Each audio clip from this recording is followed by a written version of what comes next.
Olá pessoal, vamos começar aí mais uma live. Vamos só dar um tempinho pro meu convidado Vitor Loyola entrar.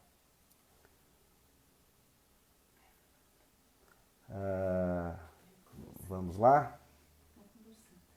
Aqui já teve uma. Bom, aqui para explicar para vocês o que me motivou a fazer esse tipo de live ou essa live específica que não é da minha área de especialidade, não é da minha expertise.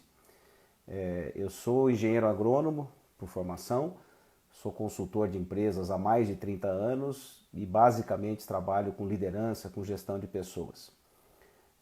O que eu comecei a fazer nos últimos 60 dias, como acho que a maioria de vocês, é procurar me informar, né? O que está acontecendo com essa crise, quanto tempo essa crise vai durar, obviamente vendo o que está acontecendo nos outros países, aquelas notícias horríveis, todo mundo meio perdido, e começou no Brasil. Eu li tudo que me cai na mão, desde jornal a site, especialistas, virologistas, médicos, gente de todo lado. E eu não estava achando uma referência que pudesse me dar segurança, porque as opiniões variavam. Como vocês mesmos sabem, tinha gente aí dizendo,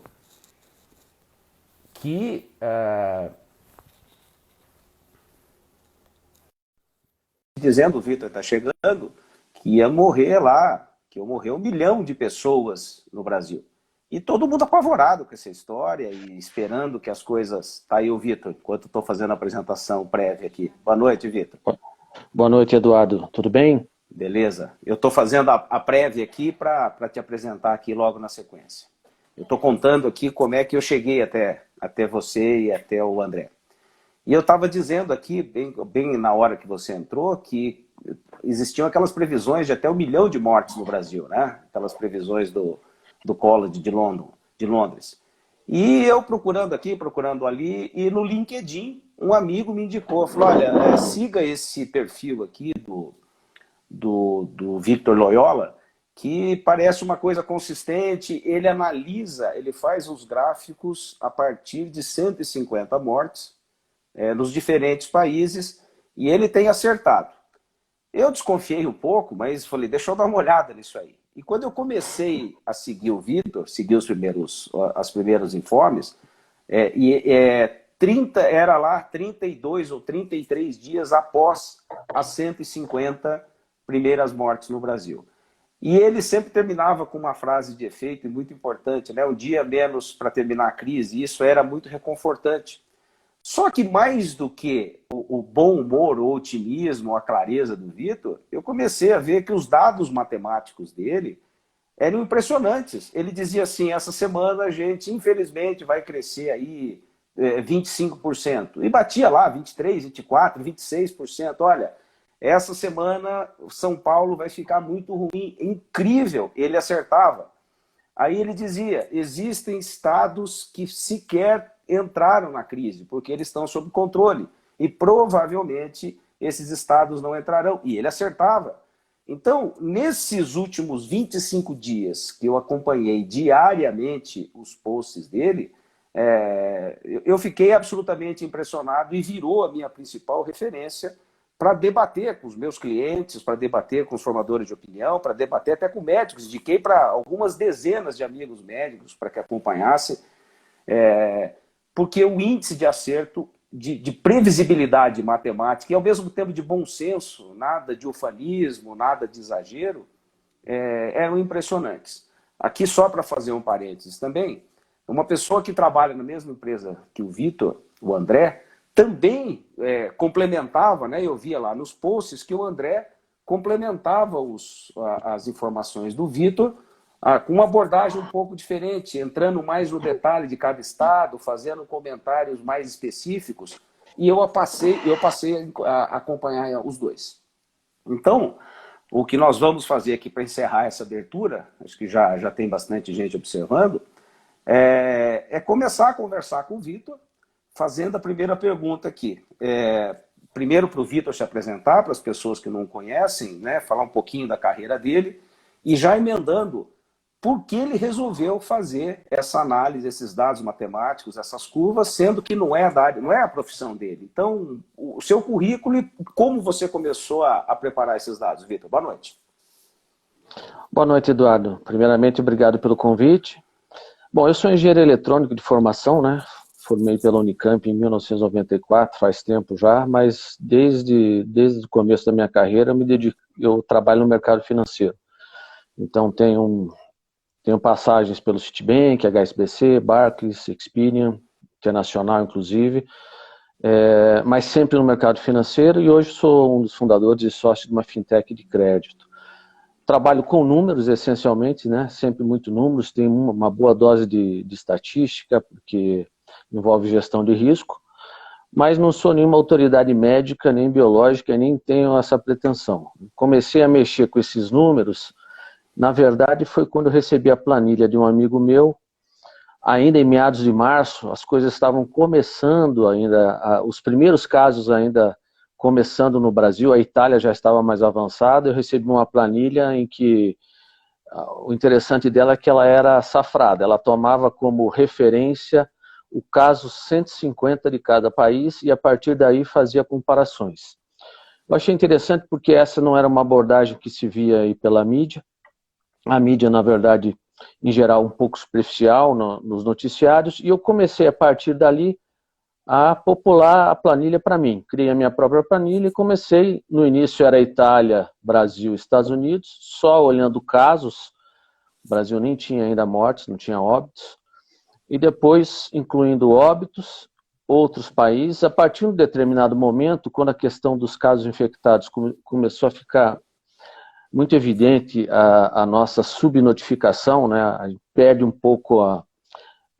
um pouco o elo de comparação com outros países, passei a comparar somente os óbitos, sempre com referência no caso 150 de cada país, o número 150 oficialmente infectado.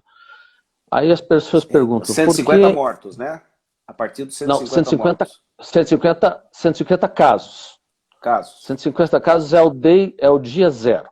E as pessoas sempre perguntam, por que o caso 150? Porque a partir desse momento, você já tem a tal da transmissão comunitária, né?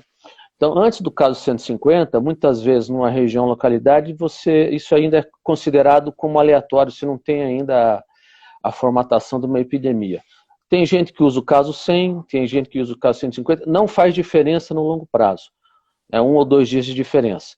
Então, muita gente analisa os óbitos a partir da data do primeiro óbito, o que leva a algumas distorções, né? Nos Estados Unidos, por exemplo, o primeiro óbito ocorreu muito antes da epidemia se disseminar, porque ela atingiu um asilo de idosos no estado de Washington. Quando você vê a curva de óbitos dos Estados Unidos, tem 10 óbitos em fevereiro, depois passa 30 dias sem óbitos, aí volta a ter óbito quando a epidemia já estava instalada em Nova York. Então, se você faz a referência como o número do primeiro óbito, você acaba tendo uma distorção no andamento da curva. Então, assim, a partir daquele momento, caso 150 é o meu número, é o dia zero, e aí eu comecei a comparar os diferentes países, aí fui agregando outros países conforme a epidemia avançada, até para termos comparativos, né? Coloquei a Suécia por ser um caso dissonante do mundo, coloquei Portugal, Turquia, França, Reino Unido, Alemanha e estabeleci esse padrão com os países do hemisfério norte. O do hemisfério sul comecei a seguir depois, mas como eles estão mais atrasados, a ideia da projeção é muito ter uma noção de para onde vamos, né? Não é nem tanto acertar o número de óbitos, isso é apenas a segunda derivada da conversa. A ideia é assim, em que momento iremos atingir o pico e começar a cair? Olhando para os que já atravessaram essa jornada, já estão descendo, talvez a gente possa ter informações que nos levem a projetar de alguma maneira, com alguma previsibilidade do que vai acontecer conosco. Então essa foi a ideia. Bom, aí a gente está sempre olhando países que estão entre 8 e 19 e 20 dias à nossa frente, né? E hoje você está no dia 60, no dia 60... Hoje é 63. Hoje é o dia 60. Hoje vai ser o dia 64. Ontem era o 63. Ou seja, é o dia 64 a fazer análise. Do zero exatamente. o dia zero foram 150 notificações no Brasil. Hoje a gente está no 64º dia. É isso? Exato, exato. E aí há países como a Itália, que já está no dia 84, aí você tem o Reino Unido que está no 72, aí vai variar de lugar para lugar. E vai variar de estado para estado dentro do Brasil. Né? São Paulo é o estado mais avançado, está no dia 62. Você tem o estado de Tocantins que está no dia 16. Então vamos começar pela floresta e depois a gente vai chegando na árvore e depois a gente chega na fruta. A sua referência, pelo que a gente... Vamos começar pela floresta, vamos começar Brasil então. Os dados, eu sei que é muito complicado, a gente já conversou na prévia, só para explicar para as pessoas, comparar Brasil é muito difícil, é como se fossem pelo menos 10 ou 12 países da Europa, né? Se a gente for ver por segmentação de data de começo, número de mortos, quando começou a pandemia no estado, quando começou no outro, então eu vi que você dividiu em 3 ou 4 grandes grupos. Mas para a gente começar, vamos falar então de Brasil como um todo. Comparando com esses outros 10 países que você fez análise, Vitor, como é que está o Brasil hoje, no dia 64? Então, em termos de óbitos acumulados, e aí você tem que levar em consideração que o Brasil tem 210 milhões de habitantes, né? Em termos de óbitos acumulados, o Brasil hoje está com 16 mil, é um número já superior ao da Alemanha, que tem quase 8 mil óbitos, mas ainda muito inferior aos outros países do continente europeu, Itália, Espanha, Reino Unido, todos com 30 mil, 30 e poucos mil, Estados Unidos com quase 90 mil óbitos. Então nós estamos com 15 mil, em termos per capita, ou seja, óbitos por milhão de habitantes, estamos nesse momento ainda inferiores à Alemanha, mas devemos ultrapassar a Alemanha nos próximos 10 dias, tá? Eu vou tentar colocar aqui um gráfico. Aqui, então, o Brasil hoje está com em torno de 80 mortes por milhão, é isso? E a Alemanha 98, é isso? Mortes por milhão. Deixa eu ver aqui na minha tabelinha, só para não falar besteira. Porque isso é uma informação relevante. A informação de ontem, 74 mortes por milhão no Brasil, a Alemanha 90. Tá? A diferença é que o Brasil tem 62 dias, a Alemanha 74 dias. Fatalmente vamos ultrapassar a Alemanha lá pelo dia 70 por aí. Então nós teremos um quadro de epidemia pior que o da Alemanha e pior que o de Portugal. Tá? Então assim, se olhar para a projeção da curva em termos relativos, nós vamos ficar pior que esses dois. Há 2 semanas estávamos bem melhor. É que o que aconteceu com o Brasil foi uma curva tardia, né? Então a gente acabou acelerando mais rápido depois. Então hoje nós estamos vamos começar a 10ª semana após o caso 150. E a gente ainda está subindo, né? Europa passou a descer na 5ª ou 6ª semana e os Estados Unidos a partir da 7ª. Então assim, a pergunta, por que demoramos tanto para sumir? Provavelmente pela questão do confinamento precoce, porque também o nosso confinamento aconteceu aqui uns 10 dias antes, pelo menos, do que ocorreu na Europa e nos Estados Unidos, em termos relativos. Então, aquela grande questão do achatamento da curva aconteceu de fato. Nós não experimentamos aquela subida vertiginosa que houve ali. Vertiginosa que aconteceu na Europa. A nossa subida foi mais gradual. Eu até posso mostrar aqui um gráfico, que dá uma comparação da Espanha com São Paulo, tá? Um pouquinho mais para cima. Não sei se dá para ver. Mais para cima do seu rosto. Isso, um pouco mais para cima. Aí então você pode, né? Você pode ver esse gráfico da Espanha, a partir da primeira semana após o caso 150. Como ele sobe vertiginosamente, na semana 5 ou 6 atinge o pico e começa a cair. Enquanto que São Paulo, que está parecido com o Brasil, sobe vira um pouquinho mais, só está lentamente. aparecendo na Espanha. Só aparecendo na Espanha. Isso, aí. Agora está aparecendo aí São Paulo. Ok. Pode comentar. Então, a curva de São Paulo é parecida com a do Brasil.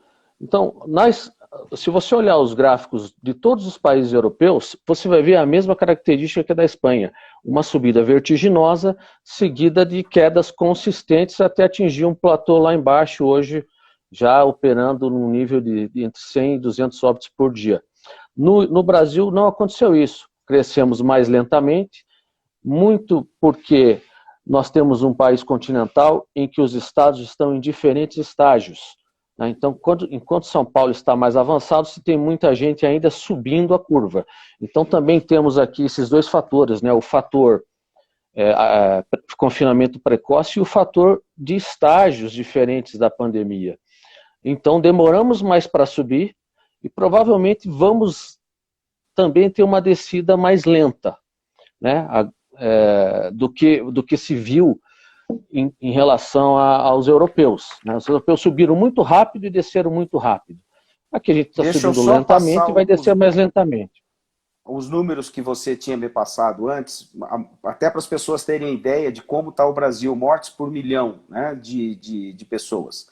A Bélgica, 783 mortes por milhão. A Espanha, que você acabou de citar, isso números de ontem, 590 certo. Mortes por milhão, Itália 526, Reino Unido 520, França 425, Suécia 354, Irlanda 306, Estados Unidos 273, Suíça 185, Equador 153, Portugal 118, Alemanha 97 e Brasil 75. Ou seja, mesmo que a gente alcance, né, essa notícia ruim, que a gente chegue próximo da Alemanha ou de Portugal, ainda assim seria 7 vezes menos mortes per capita que a Bélgica, 5 vezes menos que a Espanha, que a Itália, que o Reino Unido e assim por diante. É isso, né?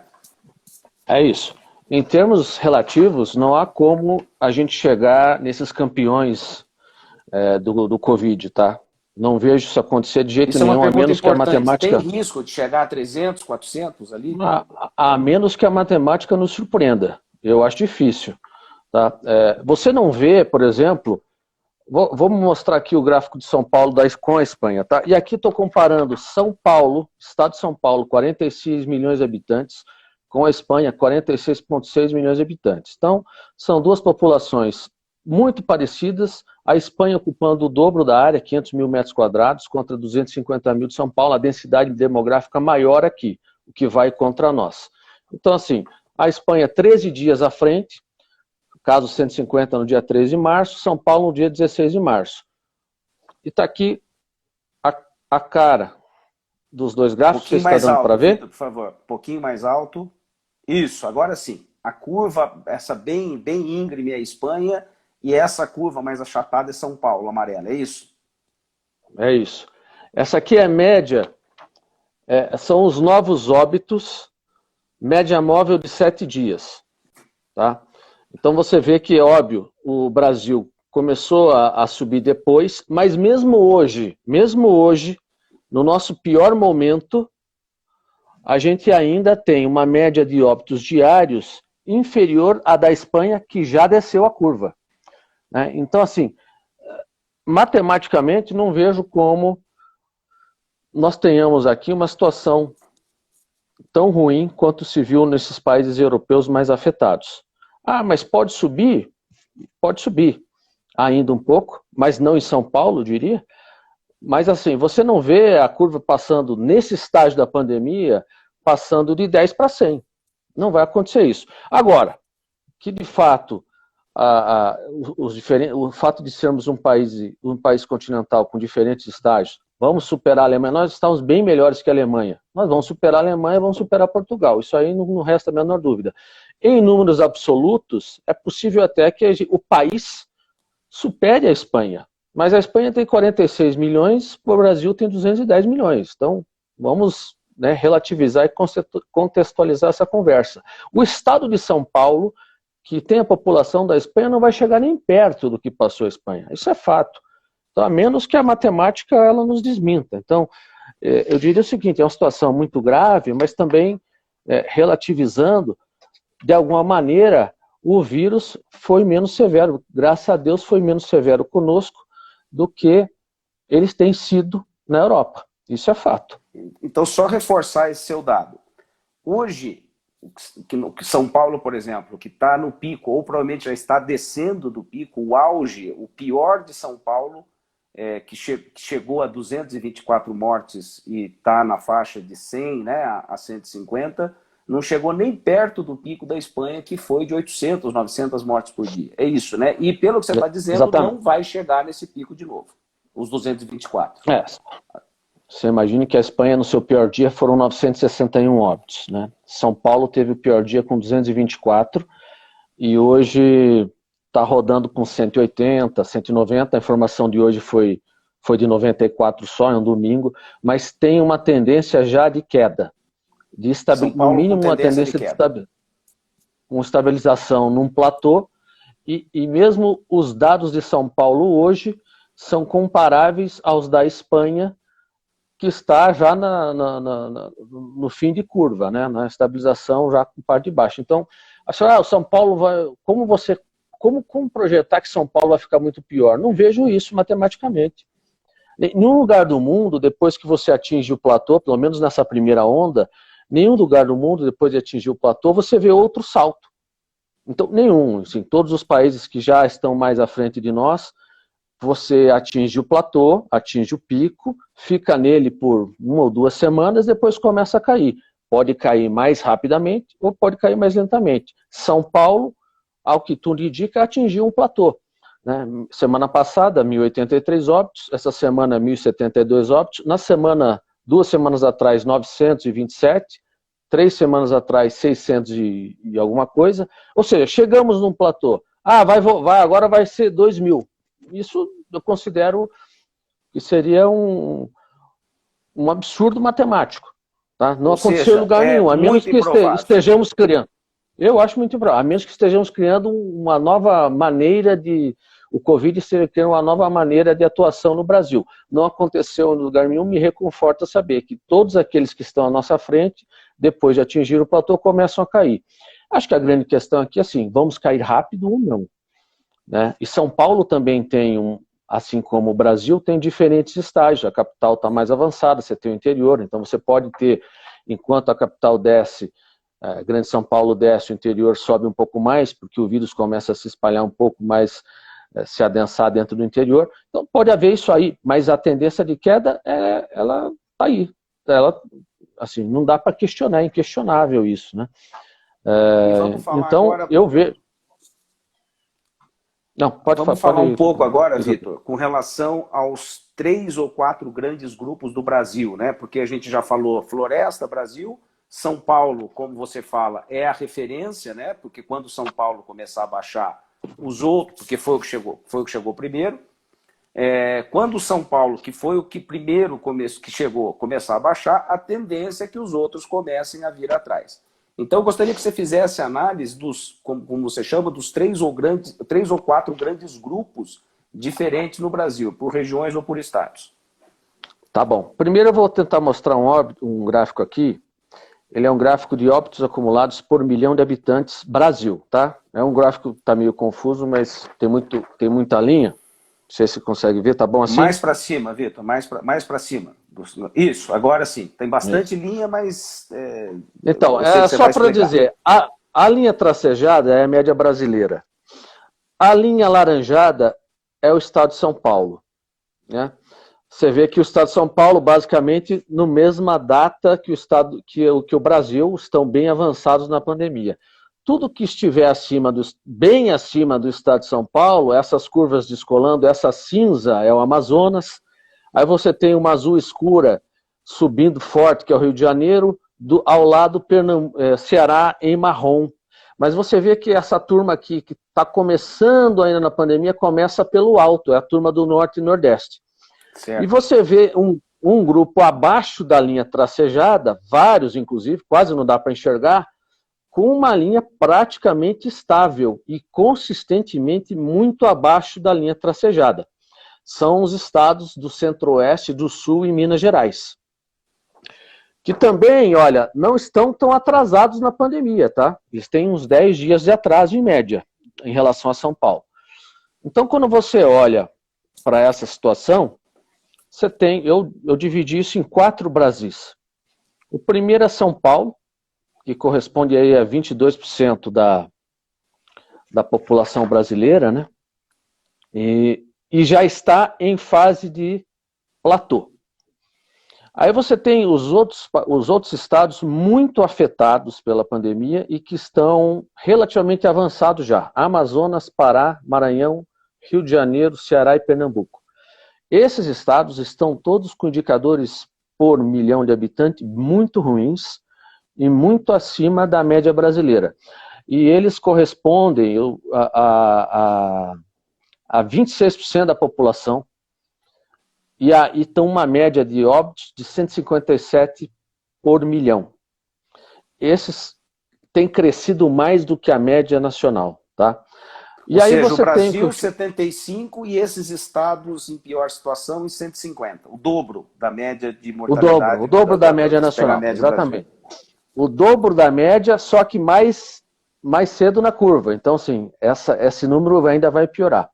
Aí você tem os estados que eu chamo de resilientes, que são os 3 do Sul, todos do Centro-Oeste e Minas Gerais.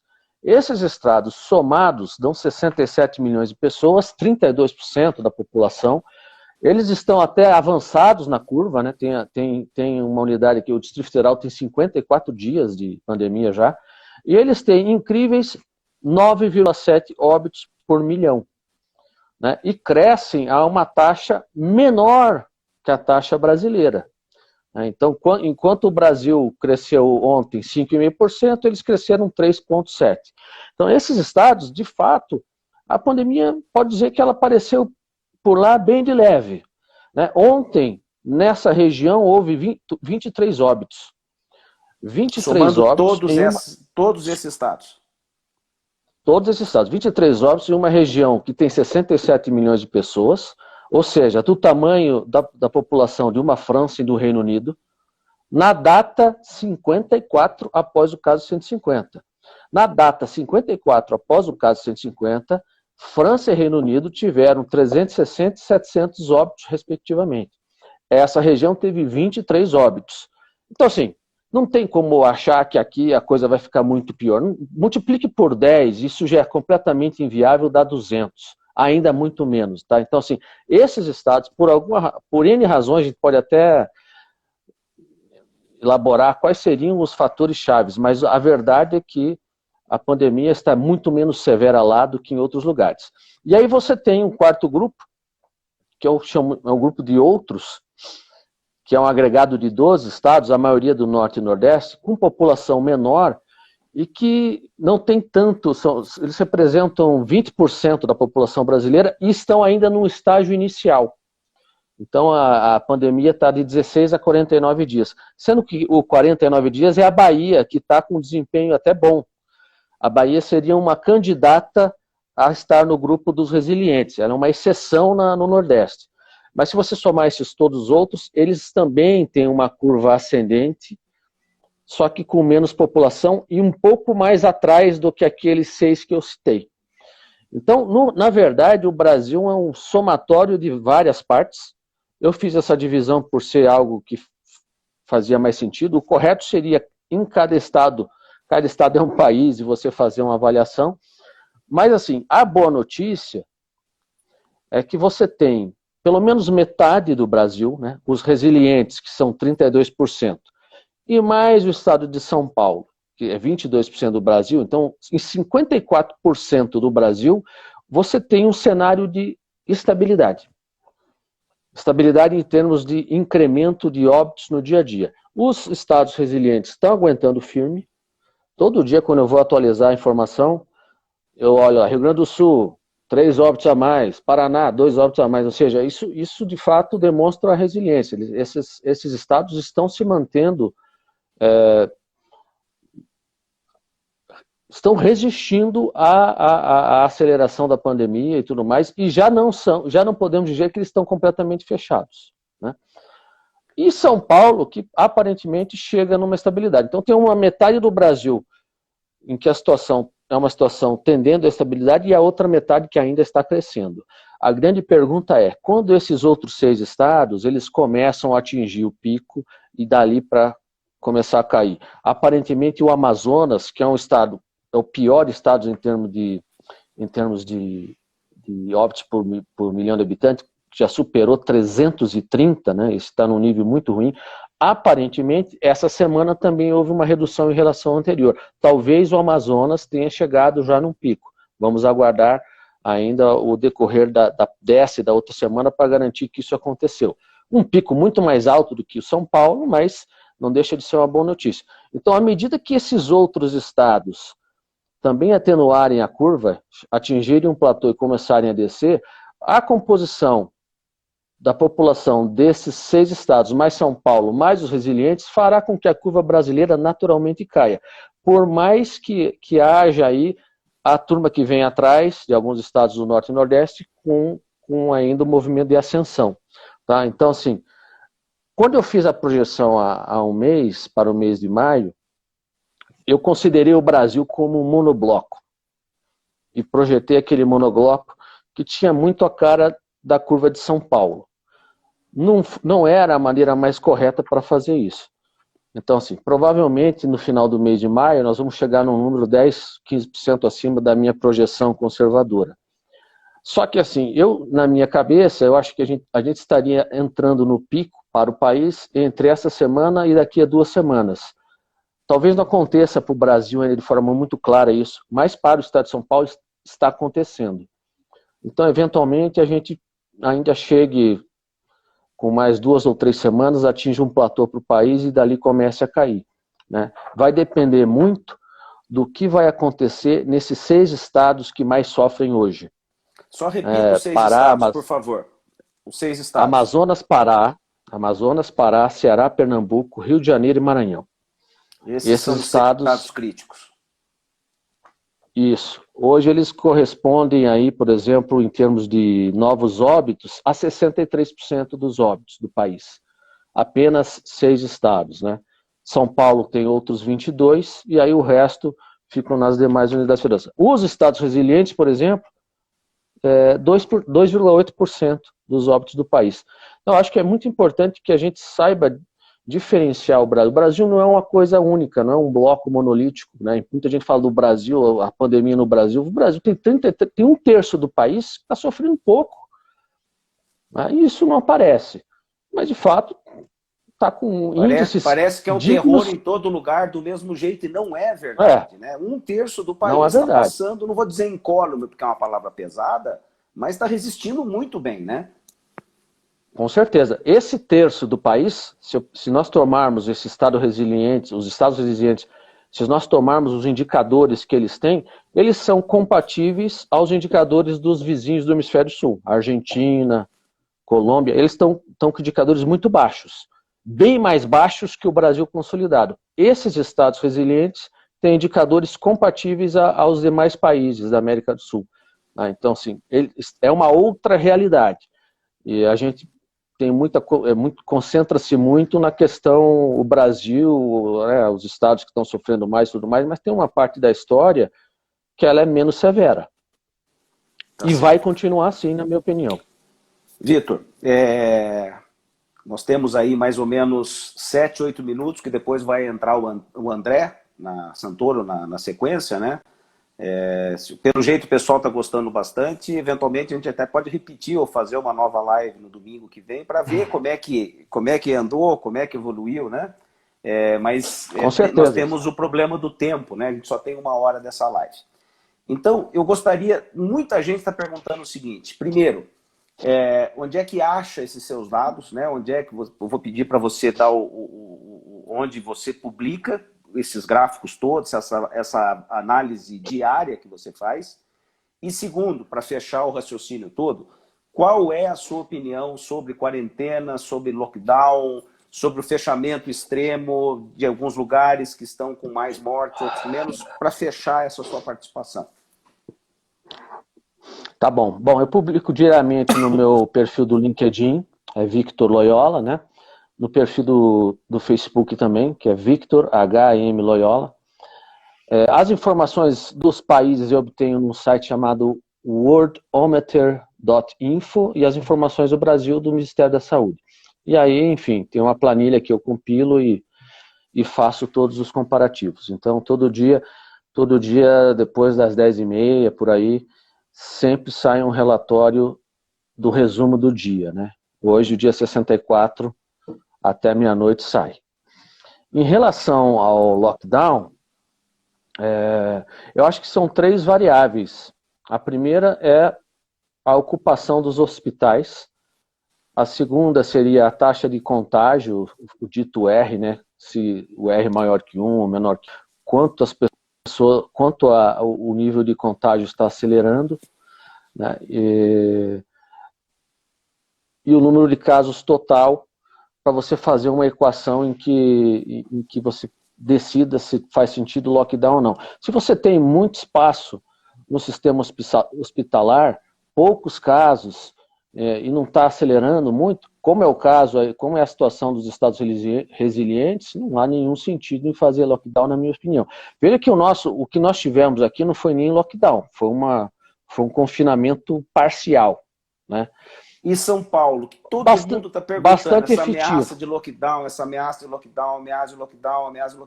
qual é a tua opinião sobre São Paulo? A minha opinião é que não faz sentido ter lockdown em São Paulo, dado que nós começamos a atingir um platô em óbitos. Esse platô certamente foi precedido por uma diminuição de casos, né, porque você não vai ter, existe uma proporcionalidade entre casos e óbitos. Então, o primeiro indicador a diminuir são o número de casos, o número de casos internados, etc. Depois você vai ver o reflexo disso em óbitos. Atingimos um platô. O sistema hospitalar, mesmo pressionado em alguns lugares na capital, etc., não está ainda dando sinais de que vai colapsar. Eu, particularmente, não vejo sentido em se fazer um lockdown, mesmo porque você pode exercer a sua vida com distanciamento social e evitar o contágio. As pessoas podem tomar, hoje estão muito mais cuidadosas ainda do que no começo da pandemia, onde não se sabia muito do que era e tudo mais, houve aquela instalação, um pouco de pânico. Hoje, 60 dias depois, todo mundo sabe da gravidade do problema. As pessoas estão usando máscara, tomando os devidos cuidados. Não vejo por que intensificar o sofrimento da cidade se a situação está melhorando, ou do Estado, né? Eu particularmente, não concordo com uma adoção dessa. Isso não significa, por exemplo, que em estados do Norte e Nordeste, em que a situação é bem mais crítica, né, e nós temos ainda estados acelerando em indicadores por milhão de habitantes bem ruins, isso não significa que essa não seja uma medida correta lá, naquelas localidades em que o sistema está próximo de colapsar, em que o agravamento do contágio é evidente. Aí você pode tomar uma decisão mais radical de fechar a cidade por um período determinado para atenuar essa curva. Tá? Eu acho que cada caso é um caso, até mas cidade, particularmente... né? Não é nem estado, cada cidade é uma realidade. Até cidade. Acho que os planos que foram elaborados agora recentemente, lá aí no Sul, né, me parecem bastante razoáveis e racionais, né? Você vai controlando isso região por região, né? Rio Grande do Sul tem 20 regiões sanitárias. Se a coisa piorar, você aperta, se a coisa ficar melhor, você libera, e vai fazendo isso. Eu imagino que a população hoje está bastante ciente já da gravidade, que tem que tomar os seus cuidados, né? Então, eu acho que essa extensão de sofrimento desnecessário não me parece ser o melhor caminho. Eu não acredito que, com os números que o Estado de São Paulo tem hoje, a gente tenha que caminhar para o lockdown. 60 dias depois. 60 dias depois. Não tem lógica. Né? 60 dias depois, o confinamento foi parcial. Foi parcial, era o que dava para fazer, mas foi efetivo. É só comparar a curva de São Paulo com a da Espanha. Foi super efetivo o confinamento. 2 populações iguais, vê quem sofreu mais. 7 vezes então menos. Deu certo. 7 vezes menos. Para né? concluir, Vitor, sua Então, mensagem final é de realismo, é de otimismo?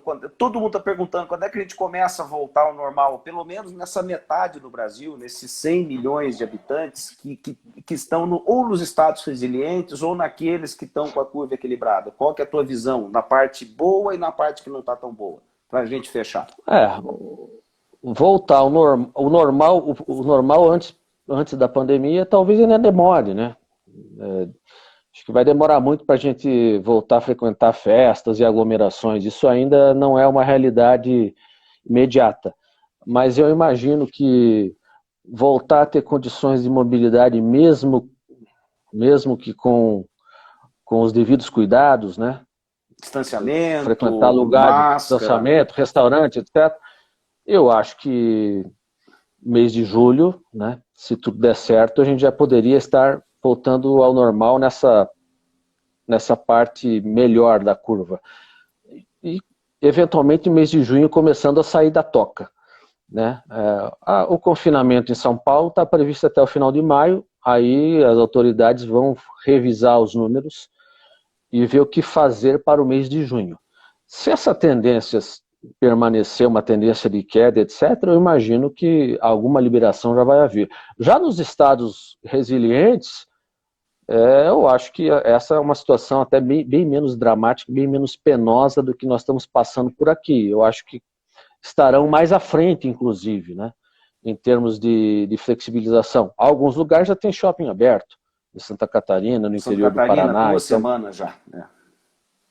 Então, A gente assim, pode eu acho pensar que nos resilientes lá por meio de junho, já dá para ter uma vida com esses cuidados todos, uma vida razoavelmente mais normal. Acho que sim, e acho que São Paulo vem na sequência. A grande questão, tem duas perguntas ainda a serem respondidas. Quando é que a turma que está sofrendo mais começa a descer a montanha? Isso. Primeira pergunta.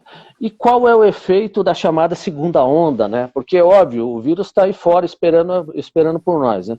Então, quando você começa a se movimentar, ter a mobilidade e tudo mais, vai haver aumento de casos de novo.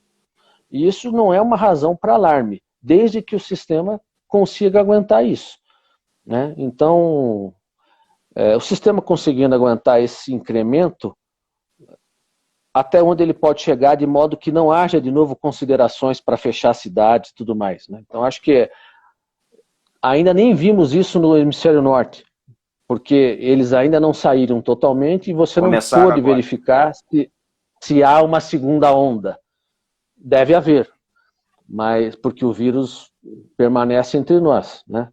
Então, mas se o sistema de saúde tiver em condições de aguentar, ok, vamos conviver com isso até que se tenha uma vacina. Tá certo. Eu acho que existem países que estão fazendo isso. A região sul, por exemplo, também mostra que é possível você ter uma vida quase normal tomando seus cuidados. Eu acho que isso vai se estender para todo o país. Tá certo. E não há mal que dure para sempre. Daqui a 2 meses a gente vai estar em uma situação muito melhor que hoje. Eu acho que é o seguinte, daqui só vamos melhorar. Nós não vamos piorar, nós vamos melhorar. Que bom. Vitor, então, eu estou vendo um monte de pedidos aí. Acho que nós vamos ter que fazer uma nova no domingo que vem, se você topar. Beleza. Para a gente atualizar os dados. Eu já vou avisar a turma aqui o seguinte, vamos nos despedir do Vitor, vai entrar o André e a gente só tem 1 hora. Mas vocês vão ver que o André também tem números muito interessantes. Então, eu já vou propor o seguinte, quando acabar a live em 1 hora, a gente vai sair do ar, eu vou começar uma outra live do zero, né? O André de volta, e a gente complementa com os dados da André para não ter que atropelar aqui. Eu não quis um relato brilhante desse do Vitor, eu não quis atropelar, eu não quis cortar aqui para que a coisa tivesse pelo menos um começo, um meio e um fim. Então, a gente conseguiu dar uma ideia geral, acho que o Vitor mandou super bem, conseguiu dar uma ideia geral, e eu vou repetir aqui para vocês. Sigam lá os posts dele no Facebook, no LinkedIn, que vocês vão... na verdade, muita gente comenta isso. Eu não vou dormir antes de ler. né? Parece que a gente dorme mais tranquilo. É verdade, eu já vi um monte de comentário assim, né? Vamos ver como é que tá rolando. Então, e não é autoajuda, não é abraço, tudo vai terminar bem, não. Ele mostra os dados, ele mostra as informações. Então a gente dorme melhor, ou se programa, ou se planeja melhor, porque existem dados matemáticos que acompanham a curva do vírus. Então, Vitor, muito obrigado. Foi um prazer e agradeço de coração você ter participado e eu acho que faremos outras. Abraço, meu caro. Muito obrigado. Eu que agradeço, Eduardo. Até semana que vem, então, se Deus quiser. Até semana que vem. Abraço. Eu vou tirar aqui, então, o Vitor, pessoal, e agora a gente já vai, aqui na sequência, conversar com o André Santoro. E o que eu já estou dizendo para vocês aqui, eu estou propondo, né? Vai acabar a live daqui a pouquinho, quando der 1 hora, nós estamos com 45 minutos, e quando acabar a live, a gente recomeça a gente recomeça falando com o André. Então, enquanto o André está se preparando para entrar, está aqui, deixa eu ver, André Santoro.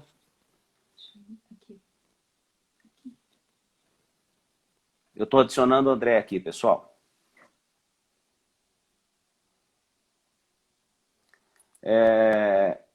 Tá parecendo o contrário.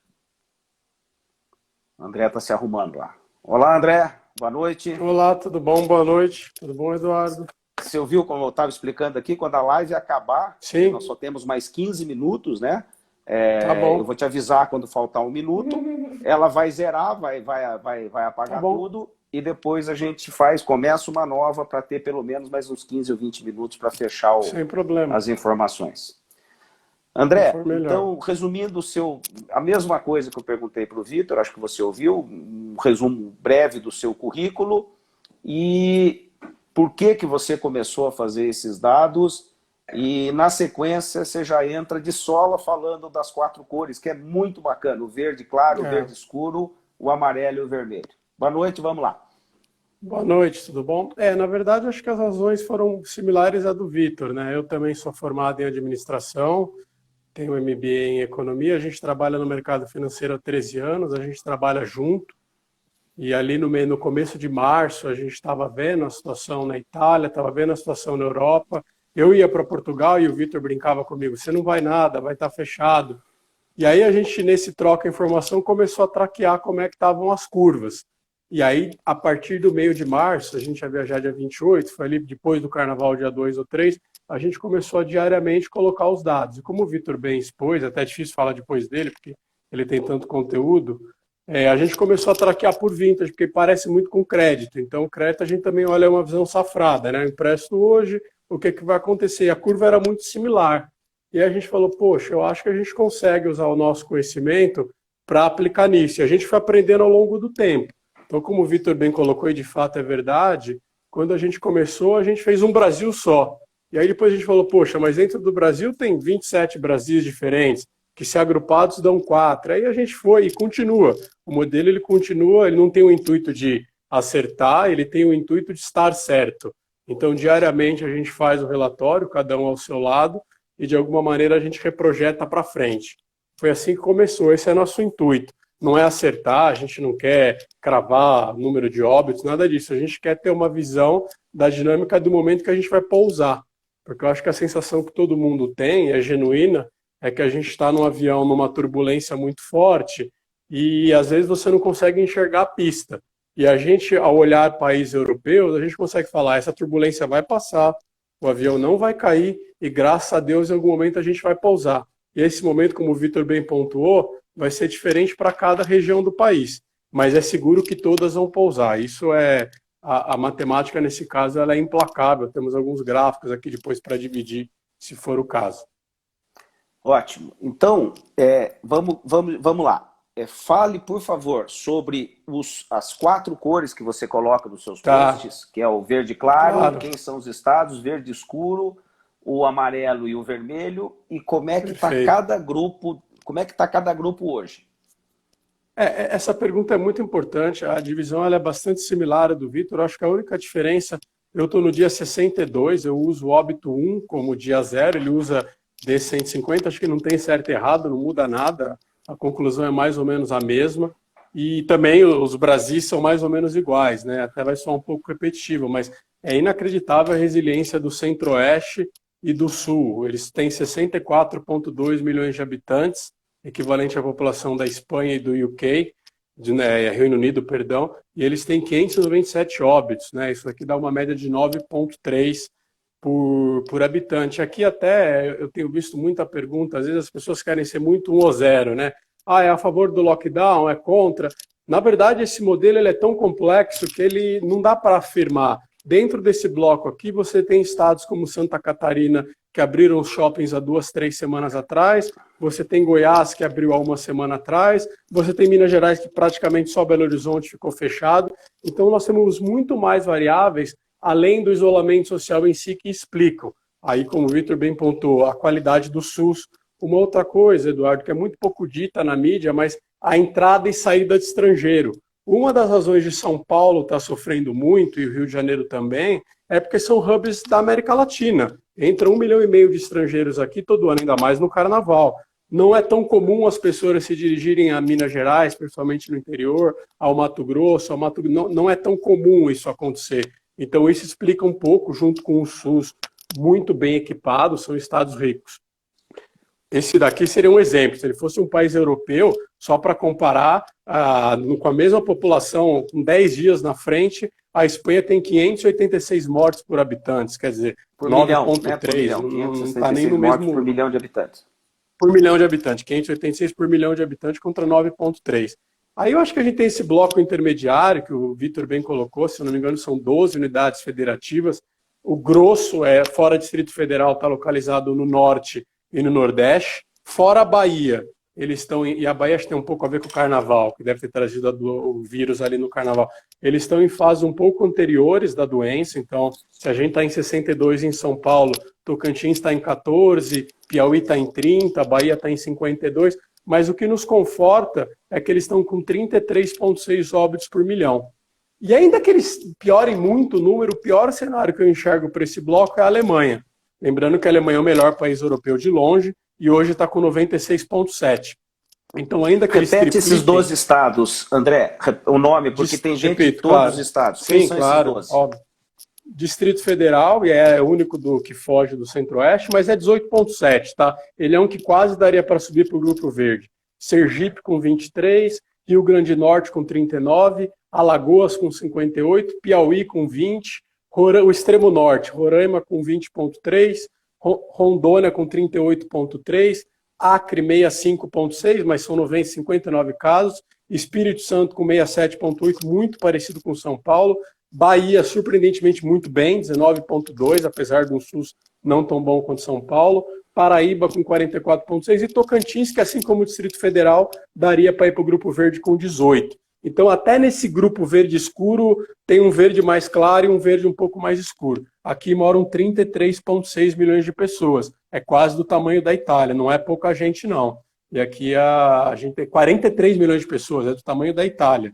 Então, você está falando de metade do país, se somar 64 com 33, são 107. Pouco mais da metade do país, eu não vou dizer que não sentiu a epidemia, que seria uma indelicadeza da minha parte, mas, se você comparar os números per capita, seria uma gripe forte de inverno. 9 mortes por habitante e 33, não chega nem perto da Alemanha com 96. Posso continuar com os demais, os outros? Então, vamos lá. O verde claro, os 3 estados do Sul, Mato Grosso do Sul, Mato Grosso e Minas Gerais. Rio Grande do Sul, Rio Grande do Sul com 11,7, Santa Catarina com 11,4, Paraná com 10,8, Minas Gerais, surpreendentemente, porque está no Sudeste, entre Rio e São Paulo, com 7,1, Mato Grosso com 7,7, Mato Grosso do Sul com 5,4 e Goiás também surpreendente, porque é ao lado da capital, com 9,9. Essa soma desse grupo dá 9,3. Moram aqui 64,2 milhões de brasileiros, o que é um país europeu grande, não é nada desprezível. Esses são o verde claro, que eles são verde claro. Bastante resiliente, com o Vitor da Nobre Resiliente, você Sim. chama do verde claro. pelas projeções, onde é que estamos, né? Quantos dias todo mundo está perguntando isso, esses estados do Sul, esses estados verde claro, em que dia São Paulo está no seu cálculo? No 62? No meu cálculo, São Paulo está em 62, o Sul também não é um bloco monolítico, tá? Também é importante falar isso, não é que a doença chegou no Sul no mesmo momento. Mas, por exemplo, Santa Catarina está em 53 e tivemos 2 óbitos hoje. Vamos somar 2 óbitos. Se você pegar Rio Grande do Sul, que é outro estado grande da região, aí eu sei que tivemos 10 óbitos hoje, está em 54, um pouco avançado, também em 12. Se você pegar Paraná, tivemos 1 óbito hoje, está em 54 também, como Rio Grande do Sul. Então, se a gente somar os 3 estados do Sul, nós tivemos 15 óbitos, com uma população similar à da Itália, né? 11 mais 7 mais 11, estamos falando aí perto de 30 milhões de pessoas.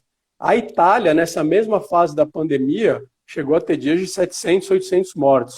Nós estamos falando de 15, 16. Então, essa é a amplitude da diferença, é muito grande. E principalmente, os estados do Sul estão a 8 dias de São Paulo, quer dizer, não estão só 8 dias, não. 30 dias de São Paulo. Uma semana atrasado. Se São Paulo já está começando, chegou no platô e está começando a descer, os estados do Sul estão uma semana atrasados. Mato Grosso, depois a gente vai falar do Mato Grosso do Sul e Mato Grosso.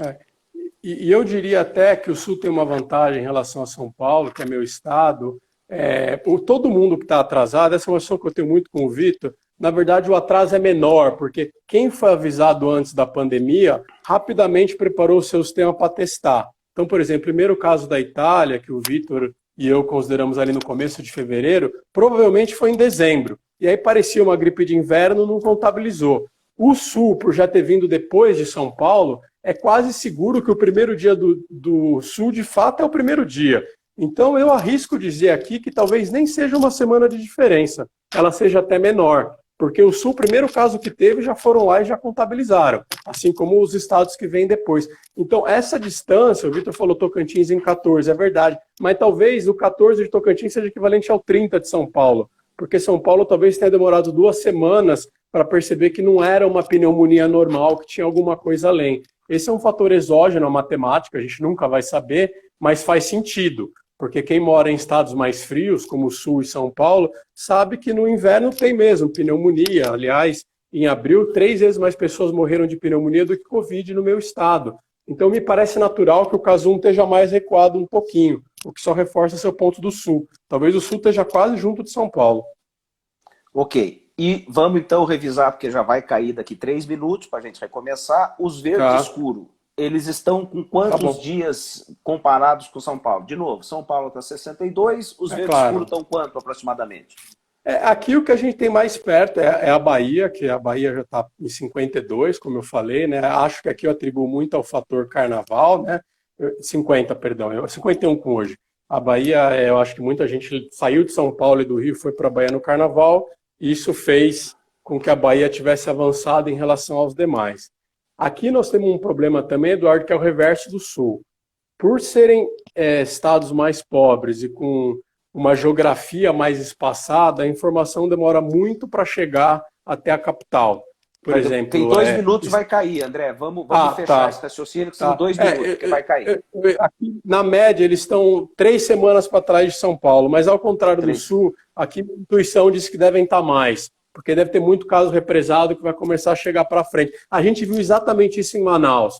O Amazonas, ele teve uma porrada na semana passada, que na verdade são de 3 semanas atrás. Então, provavelmente, o Amazonas começou junto com São Paulo. Só nos enganou. Então, eu acho que aqui pode ter a mesma coisa. A gente tem um super pico em 10 dias e depois desaba. Porque, na verdade, é um pico de 3 semanas acumuladas.